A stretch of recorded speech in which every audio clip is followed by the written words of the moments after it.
The letter to the Hebrews. The author of this letter is anonymous, and people have wondered for a long time whether Paul wrote it or maybe one of his co-workers like Barnabas or Apollos, but really we just don't know.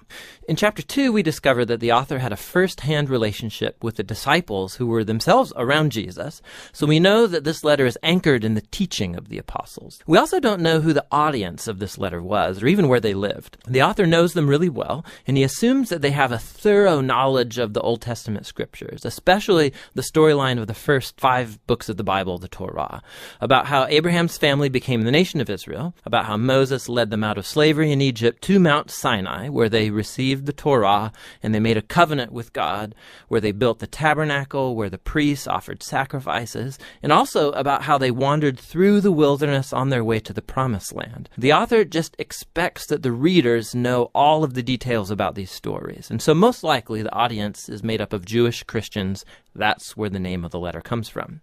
We also have clues from chapter 10 that this church community was facing persecution and even imprisonment because of their association with Jesus. Some in the community were walking away from Jesus and abandoning the faith altogether. And this explains the purpose and the structure of this letter. First, there's a short introduction, which is followed by 4 sections where the author compares and contrasts Jesus with key people and events from Israel's history. Jesus is first compared with angels in the Torah, second with Moses and the Promised Land, third with priests and Melchizedek, and lastly with the sacrifices and the covenant. And the author has 2 main goals in all of these contrasts. The first goal is to elevate Jesus as superior to anyone or anything else, showing that Jesus is worthy of all their trust and devotion. But his second goal is this: it's to challenge the readers to remain faithful to Jesus despite persecution. So in every section, he includes a strong warning not to abandon Jesus. So let's dive in now and see how this all unfolds. The elevation of Jesus begins in the opening sentence of the introduction. In the past, God spoke to our ancestors in many different ways, but in these last days, he has spoken to us in his Son. So the author's saying that Jesus is superior to all of the previous ways that God has revealed himself to Israel. He then makes this astounding claim that Jesus is the radiance of God's glory and the exact imprint of God's nature. These metaphors are making the closest possible identification between Jesus and God. So Jesus is what the rays of light are to the sun, or Jesus is what the wax impression is to the signet ring. For this author, there is no God apart from Jesus. Jesus is God become human as the Son. And it's this elevated view of Jesus that's then explored throughout the rest of the letter. In the first section, the author compares Jesus with angels, which might strike you as kind of odd, like why angels? In Jewish tradition, it was taught, based on Deuteronomy chapter 33, verse 2, that the Torah and the words of God were delivered to Moses at Mount Sinai by angels. And so by saying that Jesus is superior to angels, the author is claiming that Jesus and his message of good news are superior to all previous messengers of God's word. And so the first warning flows from this very point. If Israel was called to pay attention to the Torah that was delivered by angels, how much more should we pay attention to the message that was announced by the Son of God? And not only that, given Jesus' status high above the angels, how remarkable is it that he gave up that high status to become human, to suffer, and to die?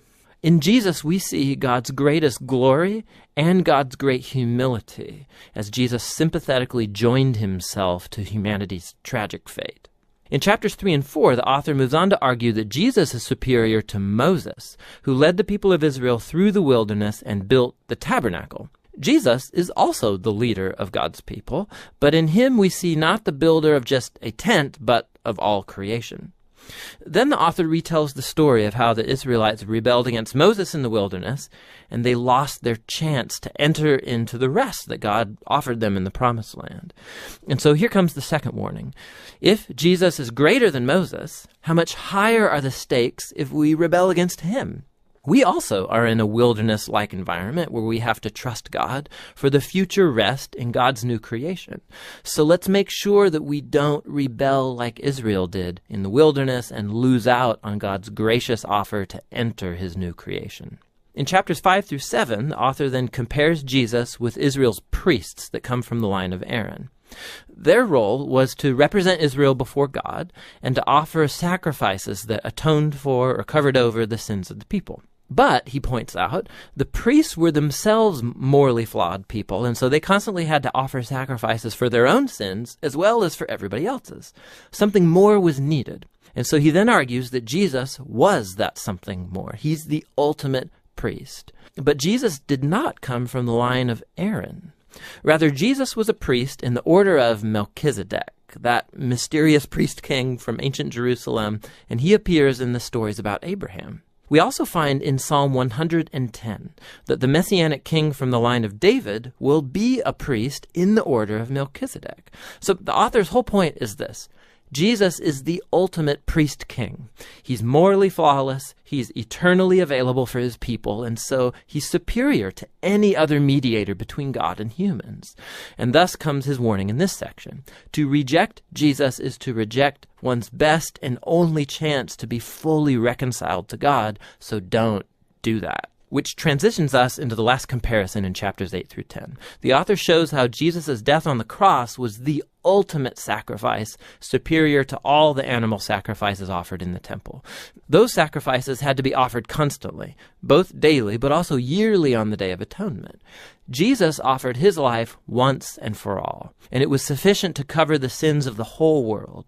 And so the author warns the audience from walking away from Jesus. It's like turning your back on a gracious offer of God's forgiveness. Why would you do that? Jesus' sacrifice is permanent, he says, and it's the foundation for the new covenant spoken of in the prophets, where all sins are forgiven. So now that the author has elevated Jesus through all of these contrasts, this final section is one big challenge to follow Jesus. So think big picture. In Jesus, they have found God's very word. In Jesus, they have hope for the new creation. Jesus is their eternal priest. He's the perfect sacrifice. And so now they should follow all the great models of faith found throughout the story of the scriptures, and they should remain faithful to Jesus, trusting that despite whatever hardship and persecution, God will not abandon his people. That's the basic flow of thought throughout the letter, which the author calls right here at the very end a brief word of exhortation. Here's a couple of extra tips for reading this letter. Whenever the author quotes from the Old Testament scriptures, which is like every other sentence, stop and go look up the reference and read that quotation in its original context. And sometimes you'll be puzzled, but more often you'll see all kinds of extra cool connections that you would never notice otherwise. It's totally worth the effort. You should also just know that these warning passages, they're going to make you uncomfortable, and that's kind of the point.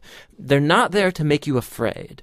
They're there to show you that rejecting Jesus is foolish because he's so awesome. These warnings all serve the larger purpose of the letter, to show that Jesus is the ultimate revelation of God's love and mercy. And that's what the letter of the Hebrews is all about.